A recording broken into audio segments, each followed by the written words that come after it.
Vía Pública.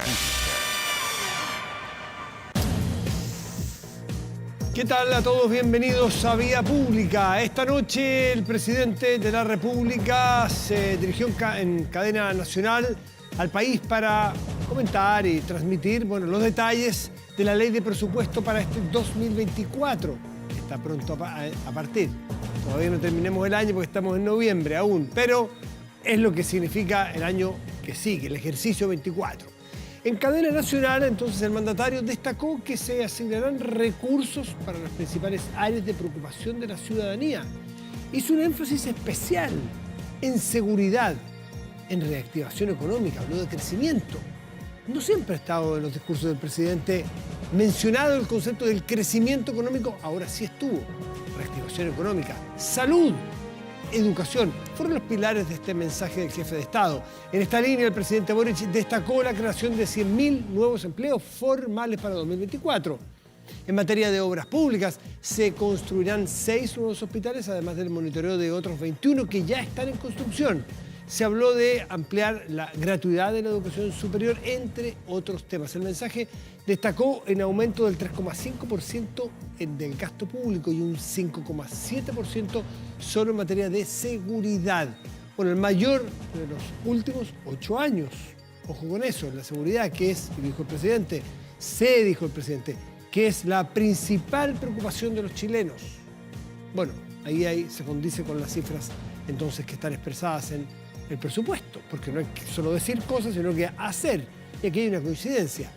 Al respecto, el mandatario se refirió a la seguridad en las calles, garantizar el orden público, combatir el crimen organizado y el narcotráfico. También hubo un apartado especial para la migración irregular, con el compromiso del presidente de expulsar hasta 2.000 migrantes irregulares en 2024 que no tengan su situación al día. Escuchemos. El presupuesto del 2024 crece un 5,7% en materia de seguridad. Este es el mayor aumento de los últimos 8 años, aumento que nos permitirá seguir mejorando la seguridad en las calles y barrios. Junto a ello, hemos alcanzado también acuerdos importantes que permitirán al Servicio Nacional de Migraciones ejecutar hasta 2.000 expulsiones administrativas y judiciales durante el 2024. Esto implica un compromiso de financiar casi el doble de lo que originalmente presupuestaba. Y estoy trabajando personalmente por apurar el tranco en echar del país a aquellos que hayan venido a delinquir. Delincuentes, lanzas, pandilleros y narcos, les hablo directamente, no son bienvenidos en Chile. Los vamos a perseguir y los vamos a echar. Esto es muy interesante lo que dice el presidente, y si se suma con esa autocrítica que hizo ayer el presidente, autocrítica respecto de lo que él y ellos mismos con su grupo parlamentario cuando eran oposición habían hecho en cuanto a al rechazo de algunos proyectos de ley que probablemente si estuvieran hoy aprobados habría más herramientas para enfrentar la crisis de seguridad que tenemos hoy. Por eso que el presidente hace esa mención, que fue tomada de distintas formas. No todo el mundo le gustó porque, le sacan a relucir entonces por qué actuó de otra manera, pero el hecho está ahí. Autocrítica respecto de su propia acción cuando era parlamentario y ahora entonces un presupuesto que crece 5,7% en seguridad. Ahora tienen que darse los resultados. Y una cosa, más allá de lo que diga el presidente, que está perfecto y la aprobación en el Congreso perfecto, una cosa es la plata y otra cosa es la gestión con la plata. Recuerden que anoche estuvimos con el gobernador Claudio Rego, que contó que la propia gobernación de Santiago había entregado 5.000 millones de pesos a la Policía de Investigaciones para montar un sistema un sistema muy tecnológico de reconocimiento facial, algo así, y que todavía no se llama a licitación para poder hacer uso de esos recursos. Entonces, una cosa es tener recursos, está perfecto, pero no nos podemos quedar tranquilos con los recursos, hay que usarlos bien, sacar provecho de esos recursos para generar sensación de seguridad y seguridad real en nuestras calles. Vamos a la mesa de conversación.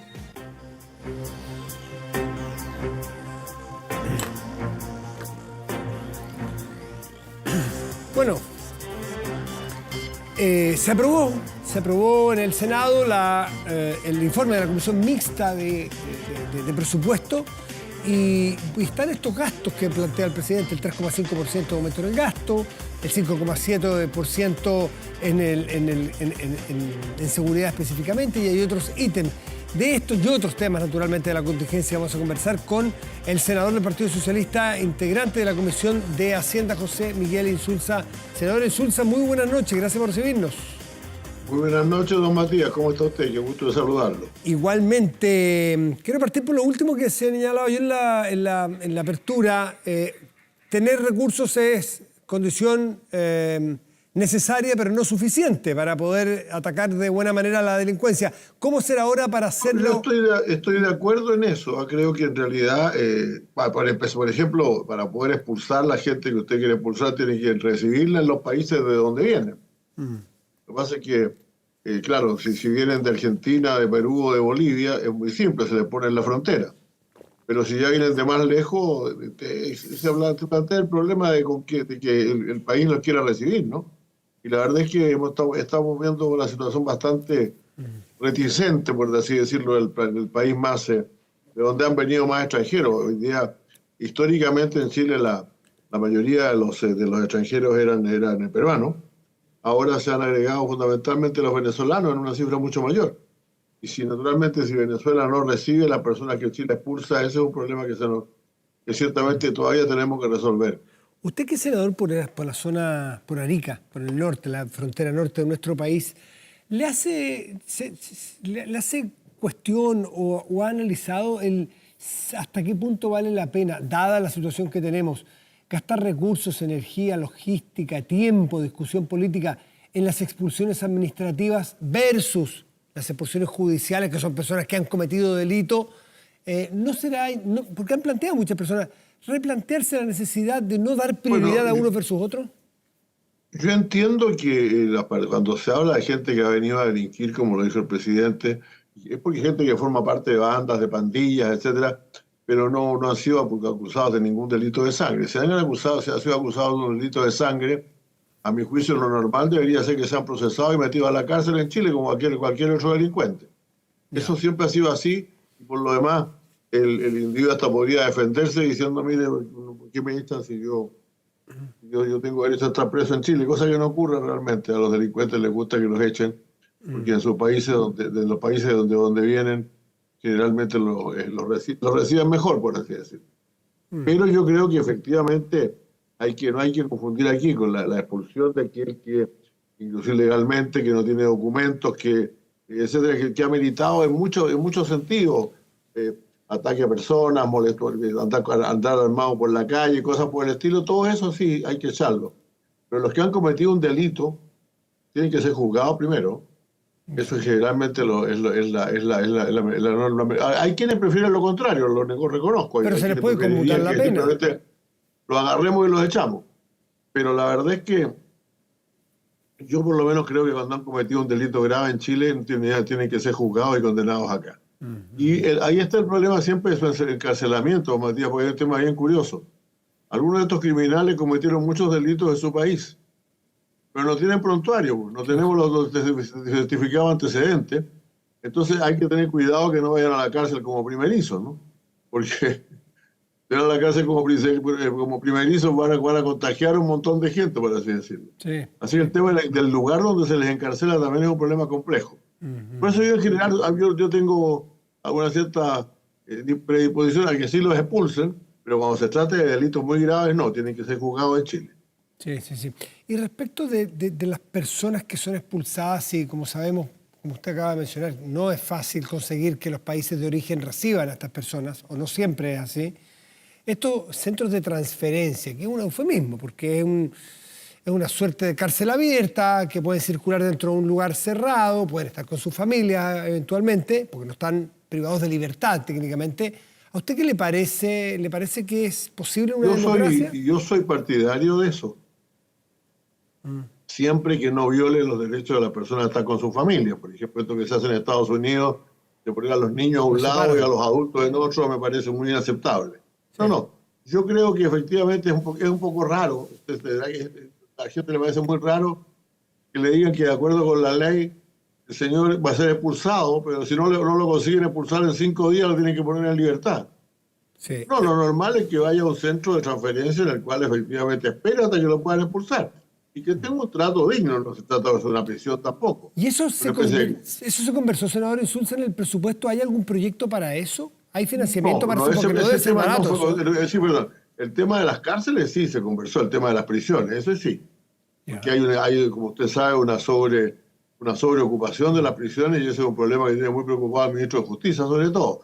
No es tan grave como algunas prisiones en América Latina que tienen un 500% de exceso en su... No, en Chile será un 30, un 40% de sobrepoblación. Pero ese es un tema que sí hay que atender, porque es un tema relativamente caro. Incluso es caro cuando uno recurre al sistema de que te quedan sacar cárceles gestionadas, cárceles concesionadas. Tampoco es, desde el punto de vista económico, muy simple de resolver. Sí. Vamos a otros asuntos que hayan sido más peliagudos y más complejos en la tramitación del presupuesto, sí, porque hay muchas otras áreas muy relevantes, ¿no es cierto? Una cosa yo quisiera decirle, cosa de seguridad. Sí. Piense usted que el año pasado el gasto en seguridad fue bastante alto. Si usted lo mide en el presupuesto de seguridad, usted recordará que el gobierno hizo un aumento ahí, etcétera. Pero además hay otros gastos de seguridad bien importantes que hacen las regiones, ¿no? Porque en las regiones precisamente hoy hay el problema de que a veces las regiones tienden a hacer lo mismo que en prioridad para el gobierno. Entonces hay regiones que se gastaron, por ejemplo, el gobernador de Valparaíso dijo la otra vez, no digo que él, dijo la otra vez que se habían gastado más de 300.000 millones de pesos adicionales este año en temas de seguridad pública. Entonces, ese es un tema que tenemos que lidiar, porque si vamos a estar gastando, o sea, si va a pasar lo que pasó en mi región, que en la mañana el gobernador le entregó 3 vehículos a la Carabineros y en la tarde Carabineros le entregó 7 vehículos más a los mismos. Entonces, son 10, no son ni 7 ni 3, son 10, pues. Entonces, hubo un problema en eso en el presupuesto, pero el tema de las regiones, de que tenemos que ver alguna forma de graficar bien en nuestras informaciones cuánto se está gastando realmente. Y realmente se está gastando una cantidad importante de recursos en regiones en temas de seguridad pública. Entre gastar y usar bien. Yo ponía el ejemplo, no sé si alcanzó a escuchar usted, que nos mencionó anoche el gobernador Orrego, que a mí me dejó muy, muy impresionado, porque no era poca plata la que se había entregado para un aparato tecnológico de reconocimiento de las personas, pero da lo mismo que fuere. 1.000 millones que llevan un año, me parece, 5.000 millones de pesos, un año en que todavía no se licitan los recursos. Entonces, no para entrar en ese caso puntual, porque usted probablemente no lo conoce, pero el que no nos quedemos tranquilos con que aumente 5,7% el gasto, pues, sino que se use bien y eficiente y rápidamente. Bueno, ese es un tema que ciertamente el cual se puede mejorar mucho. Yo creo que realmente necesitamos una supervisión mucho mayor por el lado de la ejecución. Nosotros, por ejemplo, a mí me parece que es cierto que el Estado tiene que darle recursos para inversión a distintas regiones y otros a distintos organismos, pero deberíamos vigilar mucho más claramente el gasto, porque si no se cambia simplemente a otro que lo necesita. Si de pronto usted encuentra regiones que se han gastado el 20% de su presupuesto y otras se han gastado el 80%, bueno, en algún tiempo se hacía un cambio, se transformaba. Fíjese usted que en mi región, por ejemplo, el año que yo fui elegido realmente, había mucha necesidad de un angiógrafo, una forma de examen a las personas con enfermedades cardíacas. Y eso se financió por el gobierno regional, pero el gobierno regional recibió plata de la Subsecretaría de Desarrollo Regional, recibió recursos que otro gobierno regional no se había gastado. Y a mí me parece que eso debería ser legítimo, que no tenemos por qué esperar hasta el final del año para traspasar los recursos, porque después viene el famoso tema de las transferencias. Tal cual. Y se gasta rapidito y no en mucha calidad. Porque en la legislación está establecido que si yo le traspaso los fondos y usted los recibe, ya se dan por gastados. Entonces uno dice, mire cómo aumentó el gasto público, en tal parte, que bueno, hemos mejorado mucho. Sí, pero la plata está en otra caja nomás, pues se puso en otra caja para otra institución que lo ejecutara. Entonces hay que supervisar muy bien ese gasto, porque realmente yo sí me da la impresión, a pesar de que este año nosotros revisamos mucho, usted sabe que las subcomisiones de presupuesto empiezan a funcionar por ahí por junio y julio, para ver cómo se está gastando la plata. Y esta vez había casos había claramente progreso, pero todavía tenemos mucho que avanzar en materia de ejecución. Estamos a menos, estamos a pocos días, estamos a pocos días, 2 semanas, un poco más del plebiscito del 17. Su partido y los partidos oficialistas firmaron un compromiso a que si gana el en contra, que es lo que apoya a ese grupo, en ese espacio político, se termina aquí, por ahora al menos, el intento de un cambio constitucional, el momento constitucional. ¿Cómo lee usted esa manifestación y qué cree usted que debiera pasar en el evento de que gane el en contra? Si ganan a favor es claro, ¿no es cierto? Empieza a regir una nueva constitución, pero en el en contra hay una situación abierta allí. ¿Cómo la lee usted con la experiencia que tiene? Yo por lo menos lo dije el primer día, y esto francamente, yo voy a decir, el primer día cuando se acordó hacer una nueva constitución y me preguntaron si era la última, y decir, no puede, después no puede haber otra, no puede haber otra. ¿Por qué razón? Porque ya es muy difícil, el gran problema que ha tenido esta constitución, tanto la primera versión como la segunda, es una falta absoluta de consenso ciudadano sobre los temas, la gente no está de acuerdo. Y la gente no quería un cambio constitucional. La segunda vez hubo mucha gente, incluso dentro de mi partido, lo reconozco, no yo, pero otros parlamentarios plantearon si valía la pena hacerlo de nuevo. Yo creo que cuando uno tiene un fracaso, lo mejor que puede hacer es reconocer el fracaso. El proceso constituyente como tal, a mi juicio, ha fracasado, porque no logró una unidad de todos los chilenos. No de todos, pero una mayoría sustantiva. Entonces se transformó el primer caso y el segundo caso en un fenómeno de confrontación política. Y para lo que se quería hacer era precisamente evitar la confrontación política. Hacer algo común. Ahora, yo estoy de acuerdo que si lo que se vota, se vota. Pues si se vota ya lo que resulta tendrá que ser, ¿no? Pero yo no lo ensayaría de nuevo. Creo que no hay que mira, alguien dijo esto de que el hombre es el único animal que tropieza 2 veces con la misma piedra. Nosotros ya hemos tropezado 2 veces, ahora tropezar una tercera vez sería como demasiado.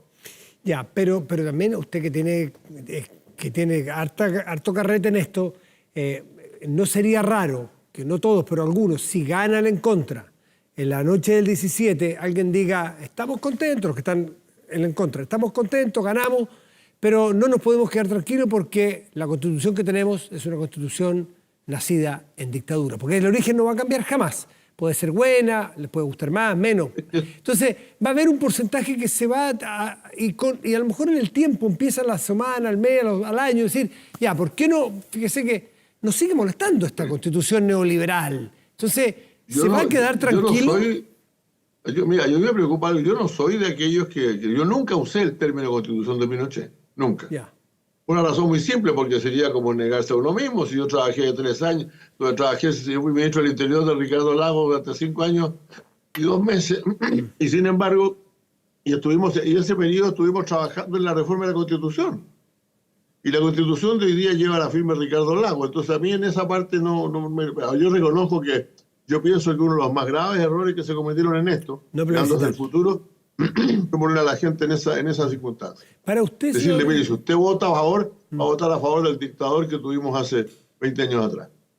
Y eso no era así. Ahora, a mí no es que sea perfecta la Constitución, y la Constitución que tenemos es una Constitución de transición.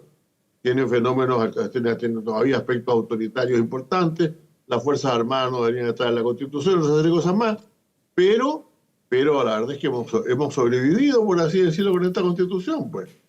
Y no le ha ido mal a este país con esta Constitución. Entonces yo creo que volver a insistir en que sea una especie de urgencia ciudadana por tener una Constitución, si la gente está demostrando en la encuesta que no tiene ninguna urgencia en esa materia. Usted que no rehuye la respuesta, usted si le pusiera un plebiscito con 3 opciones, técnicamente, además de abogado, técnica, no políticamente, ¿cuál es mejor, la vigente, la de la convención o la que nos proponen el 17 de diciembre? Pero yo creo francamente que es mejor la que tenemos que la que se hizo, desde luego la que se hizo en la primera intento y también la que se hizo en la segunda. Al decir desde luego dice incluso que fue más mala a su juicio la de la convención que esta. Es que la Constitución sí son. Es que pasa que mira la Constitución. ¿Y usted votó a favor? ¿Y usted votó a prueba?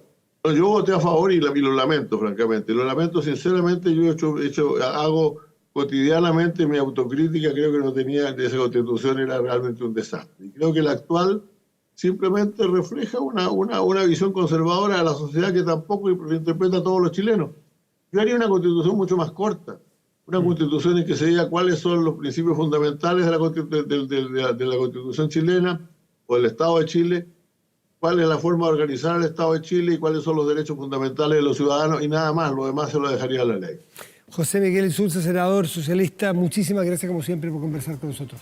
Que esté muy bien. Muchas gracias, don Matías. Muy buenas noches. Gracias. Muy buenas noches, José Miguel Insulza. Vamos a hacer una pausa y volvemos. Espérenos. Aumenta la delincuencia, no grave robos. Evítelos con Tepillé, la empresa líder en seguridad preventiva con monitoreo de cámaras de seguridad y audio disuasivo en tiempo real. Tepillé protege 24/7 su empresa y también su hogar. No sea usted la próxima víctima y contrátelos en tepillé.cl. En mis manos tengo un libro que, si bien no es nuevo, sí es nuevo. No es nuevo porque el título a usted ya le suena, probablemente lo ha leído, lo ha tenido en sus manos, lo ha regalado, lo ha visto en librerías, fue muy comentado en su momento, El Imperio del Opus Dei en Chile. No es nuevo, pero ¿qué tiene de nuevo? Tiene de nuevo que está revisado, que está más resumido, de 800 y tantas páginas al principio a 400 y tantas páginas. Y que tiene un epílogo donde hay un nuevo actor. Parte de las distintas ediciones que fue haciendo María Olivia Munker, quizás, y nos va a contar el primer impulso, es cuando personajes de alta connotación pública pertenecían al Opus Dei. Joaquín Lavín, cuando el ministro del Interior, Mario Fernández, cuando, mire, un Opus Dei candidato, un Opus Dei ministro del Interior, y ahora un Opus Dei primera mayoría nacional en los consejeros, el famoso Profe Silva. Fue tema. Y ahí entonces motivó a María Olivia a revisitar su propio libro. Eso tiene de nuevo. María Olivia, gracias por estar aquí. Muy buenas noches. Hola, ¿cómo estás tú, Matías? Yo quiero preguntarte por el título, El Imperio del Opus Dei.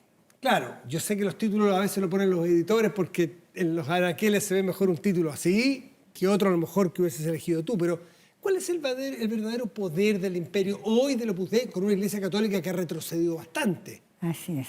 Mira, el título sí es mío, es mío en este caso en general. Bueno, porque uno trata, a veces porque eres es periodista. Difícil, sí, a veces es difícil encontrar el título, pero aquí me nació y a veces ha sido discutido por algunos de los entrevistados, incluso conversados después. Pero yo creo que justamente eso es un hecho muy curioso, porque en un ambiente, en una realidad en que la Iglesia Católica ha ido perdiendo poder, sí, claro, perdiendo confianza. Lo denotan incluso las encuestas y se percibe después de todos los abusos, después de tantas cosas que han ocurrido. Y sin embargo, el Opus Dei como movimiento dentro de la Iglesia Católica, como esta prelatura, que todavía sigue siéndolo. Pero ha ido perdiendo también dentro de la Iglesia Católica Mundial, el Opus Dei, el Papa Francisco le ha ido quitando algunos... A ver, todavía es hasta por ahí. Porque si bien es que no sabemos todavía los resultados que van a tener esas investigaciones, esos motus propios del Papa Francisco, ¿no es cierto?, que partieron el año pasado dándose a conocer.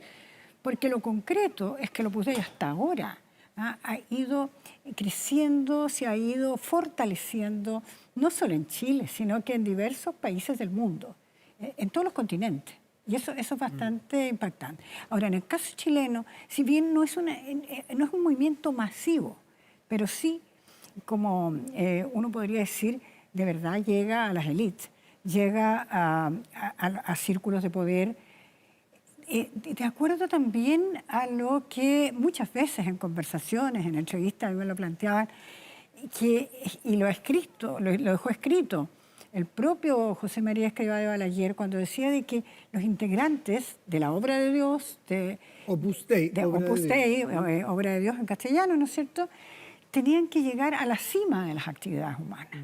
Entonces, eso uno si lo ve desde el momento en que llegó a Chile, que llegó en los años 50, cuando llegó don Adolfo Rodríguez, que fue el primer sacerdote, el español, que llegó a Chile, hasta hoy, de verdad se ha ido consolidando. Y se nota en varias. Tú lo has reporteado mucho, además que en el libro se nota que tu familia tiene un vínculo muy especial con este grupo, con esta agrupación católica. Tú no, pero en algún momento sí estuviste rondando, muy joven. Me invitaban a la universidad, me invitaron algunas veces, me tocó conocer. O sea, lo conoces un poquitito de adentro, lo conoces directamente por la muchos... familia de mi padre, claro, o sea... Muchos miembros de tu familia. Y además lo has reporteado como periodista. Sí, La pregunta que te quiero hacer, si es que ¿el Opus Dei ha llegado a la élite o la élite busca al Opus Dei porque es un buen vehículo de conexiones sociales? Yo creo que hay un poco las dos cosas, pero lo primero sí es un hecho. Piensa tú en lo que han significado los colegios. Los colegios que se formaron en los primeros colegios que fue el... 70, ¿no? En los 70, Sí. a comienzos de los 70, que fue el colegio que lo llamaron primero Liceo Los Andes, el de mujeres, y el Tabancura, el colegio de hombres. Después nació el Colegio Cordillera en Santiago, después ahora está el Huinganal, hay otros también en la dehesa, y también hay en Viña del Mar, en el Concón, más bien dicho, y en También hay en La Concepción. Pintana, también hay en Puente Alto.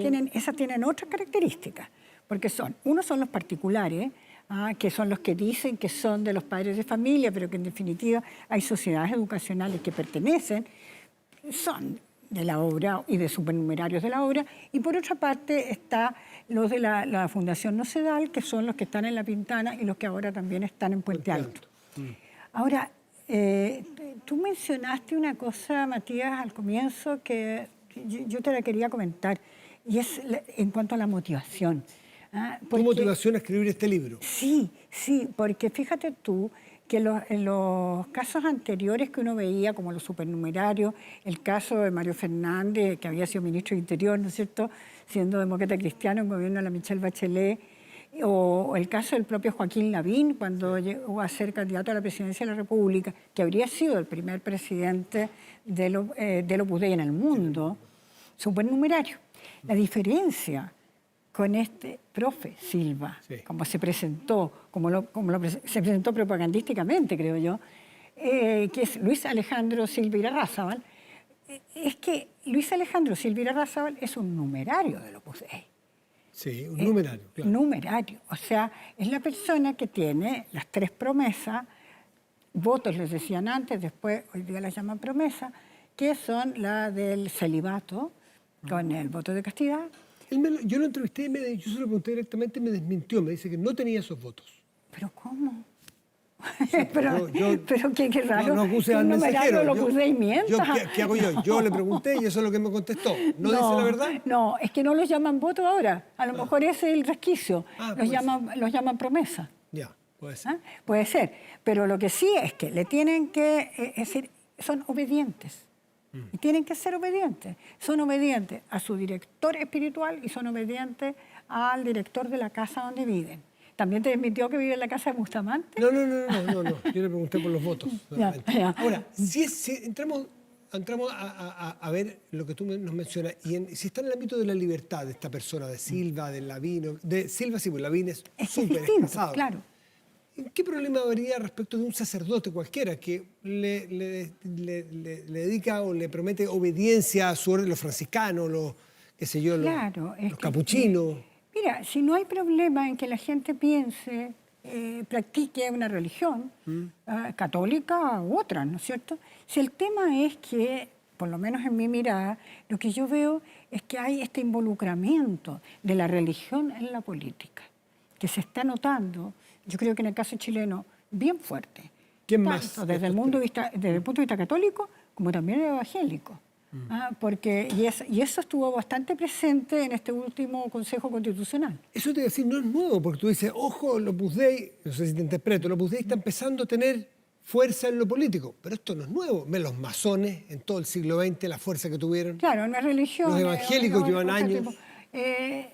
Ahora, no es religioso, pero son grupos claro. Lo que sí, además la presencia no se remite solo al caso de Silva, ¿no? En el Partido Republicano hay varios más, y el propio José Antonio Cast pertenece al movimiento Chester, que es el sector más conservador del movimiento Chester. Lo que se ve es una mirada conservadora de la sociedad, Y yo creo que eso es una cuestión que ahora se está viviendo en Chile en este momento y es medio contradictorio, creo yo, con los cambios culturales en otros planos de la vida. Por eso es que es tan fuerte, es tanta la preocupación que suscita en muchos sectores, y entre mujeres, por ejemplo, el tema de cómo viene el proyecto constitucional con el asunto del quién, el qué. Parece que los juristas no están de acuerdo en eso. Algunos dicen que no hay espacio, pero es una discusión que no... Claro, y además está el tema famoso de las cláusulas de conciencia, sí, que de acuerdo a ese proyecto constitucional se podría llegar a no solo frente al problema de la ley de aborto en 3 causales, que está... Yo lo he conversado con harta gente y parece bastante claro, tanto entre médicos, entre médicas y médicos uno conversa, como con abogados. ¿Con qué conversa? Volvamos al Opus Dei, porque esa es una mirada tuya, tu preocupación legítima y personal de que se esté volviendo muy conservadora la sociedad chilena o alguna parte de ella. No la sociedad, una parte que quiere imponer su criterio. Que quiere imponer. Pero en votación discutiremos y los chilenos determinarán. Volvamos al Opus Dei. El imperio del Opus Dei en Chile, uno dice, aquí hay algo que esconde el Opus Dei. Así lo vería yo como lector ignorante sobre el tema ante leer el libro. ¿Esconde algo o esto es un grupo de personas que escriben una religión, a un grupo dentro de una religión que son transparentes, o hay algo que a ti te parece que vale indagar? A ver, más que esconden, la pregunta que uno se tendría que hacer, y yo no la tengo las respuestas, me suscitan más, sigue suscitando curiosidad.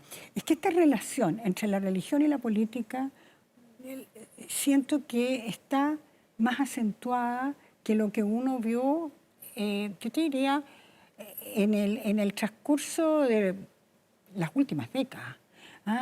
Y el Opus Dei como tal, me parece que han ido logrando armar esta como...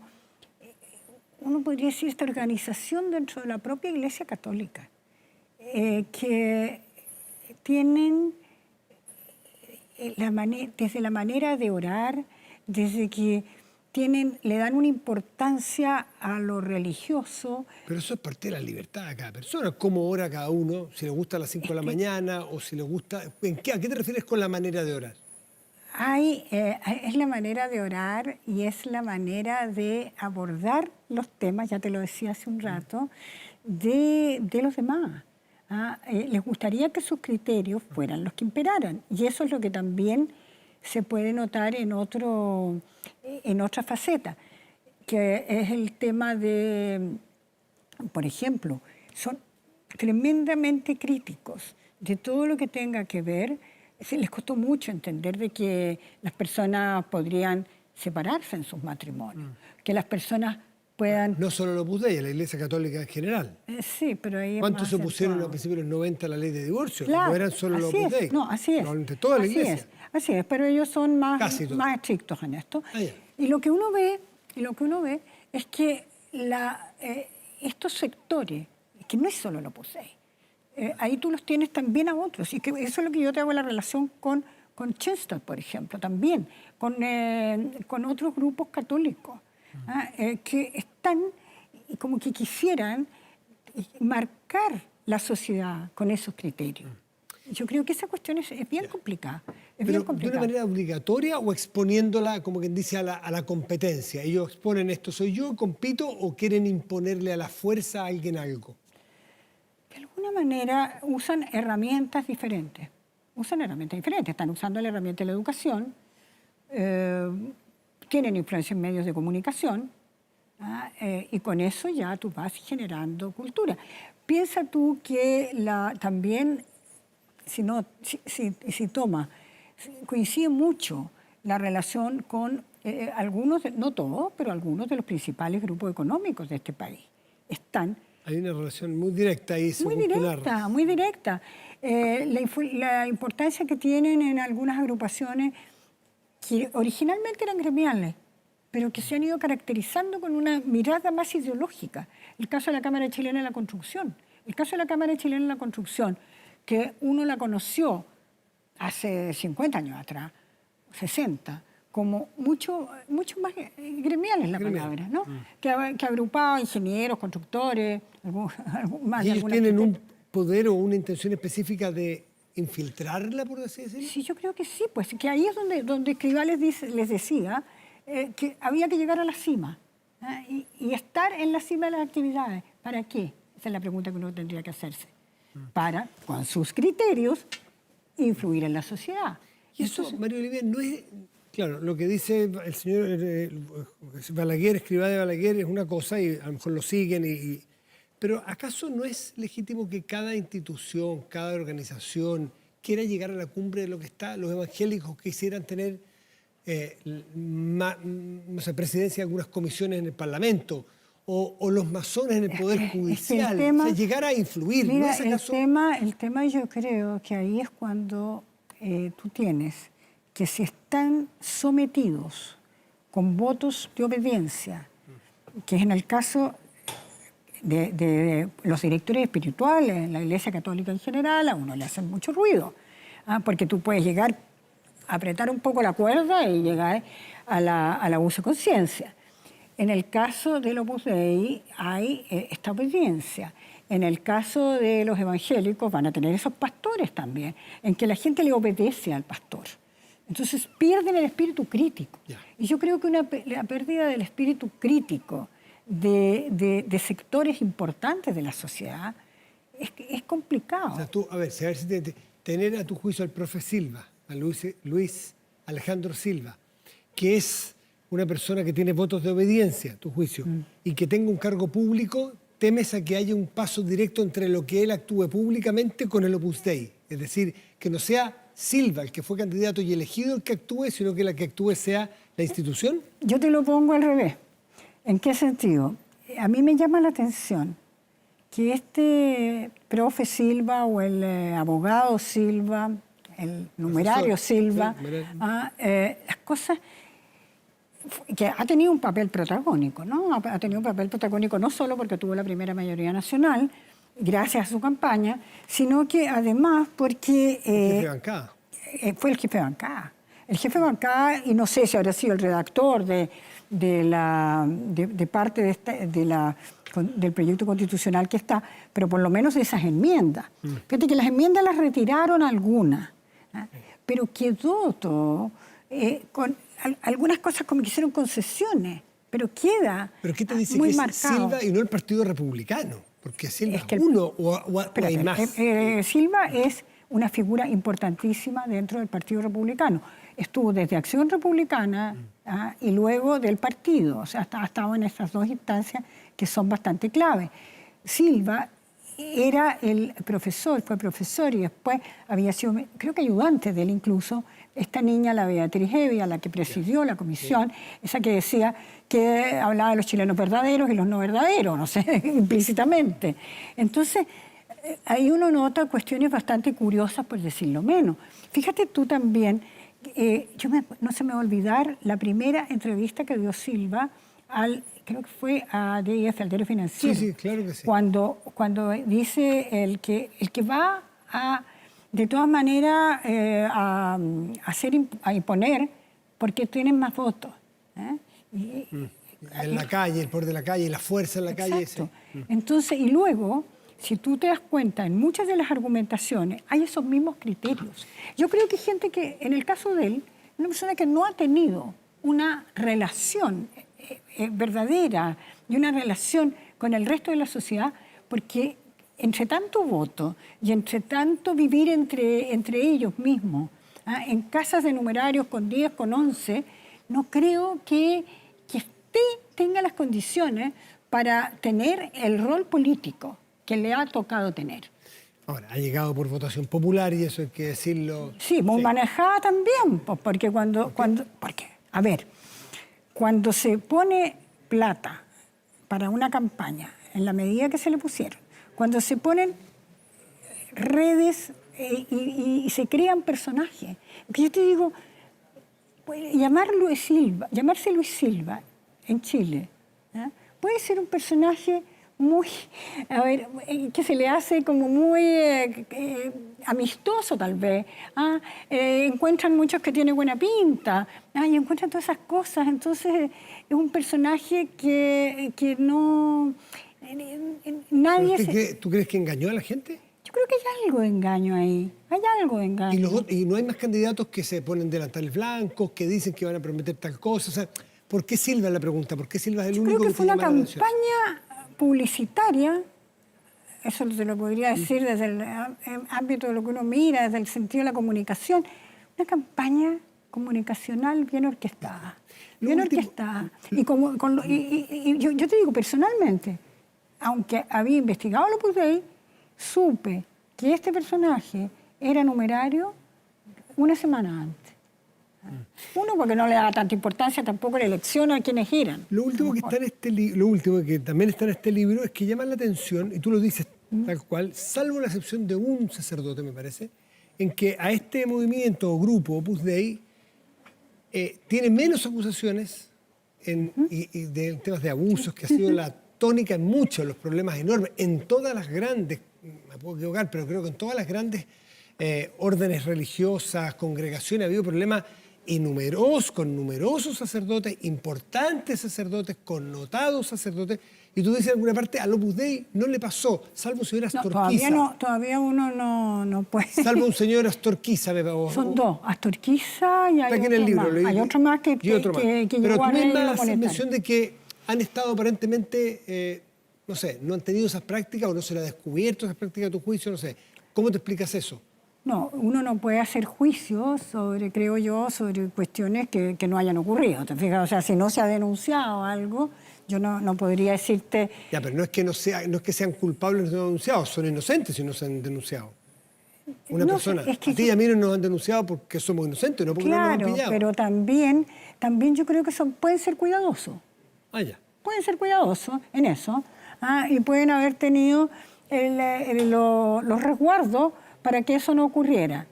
Es posible. Yo creo que en Chile, porque también en otras partes hay... ¿Ahí sí han tenido problemas? Sí, ha habido problemas. ¿A la par de otras órdenes religiosas? No lo sé, porque no he hecho la investigación como para hacerte una respuesta. Bueno, ahí está el libro con novedades, con revisiones, y con nuevos antecedentes, con nuevos personajes, como hemos visto Luis Alejandro Silva. El Imperio del Opus Dei en Chile, yo imagino que está en librería y está totalmente a la venta. Así que ahí está María Olivia Monge, Premio Nacional de Periodismo. Muchas gracias por acompañarnos esta noche. Gracias. Que te vaya muy bien. Que estés bien. Y déjeme decirle que, porque una gran persona necesita una gran camioneta, súbete junto a tu familia a Jack T8, equipada con cómodas cabinas en su interior, aire acondicionado, volante regulable a tu altura, Apple CarPlay y Android Auto. Descubre este modelo en jackauto.cl, en Jack T8. Estás para grandes cosas. Hacemos una pausa y volvemos. Espérenos.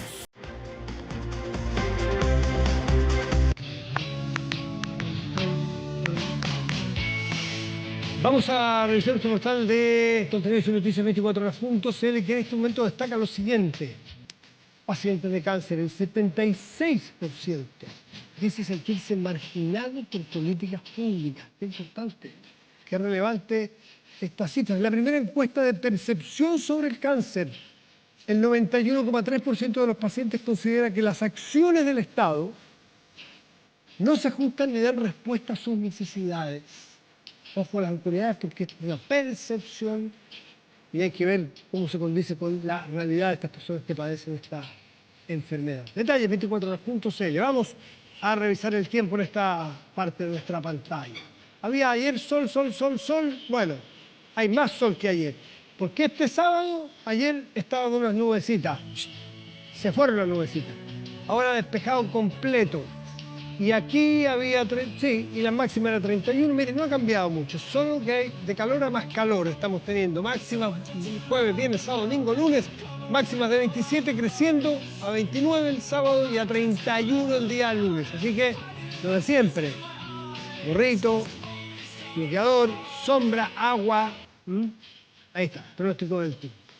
Mañana, a esta hora, y lo digo desde la República de la Envidia, porque me encantaría estar allí, los fanáticos de The Cure estarán disfrutando del regreso de esta banda liderada por Robert Smith a Chile en el Estadio Monumental después de una década con su gira Show of a Lost World, en lo que será su segunda vez en el país tras su debut en 2013. Mire, 10 años, pero la calidad sigue. Ahí está. The Cure es una de las bandas más trascendentes e importantes de la música. Los ingleses han hecho historia desde que comenzaron allá el 78 con el clásico Boys Don't Cry. Ahí está, Boys Don't Cry es una de las canciones más conocidas y pegajosas de esta agrupación. Para los críticos especializados, su sonido es fantástico y la voz de Smith se luce como nunca. Así que los que van a ir, que la gocen. Con The Cure, Boys Don't Cry, despedimos Vía Pública de hoy. Muy buenas noches y gracias por venir.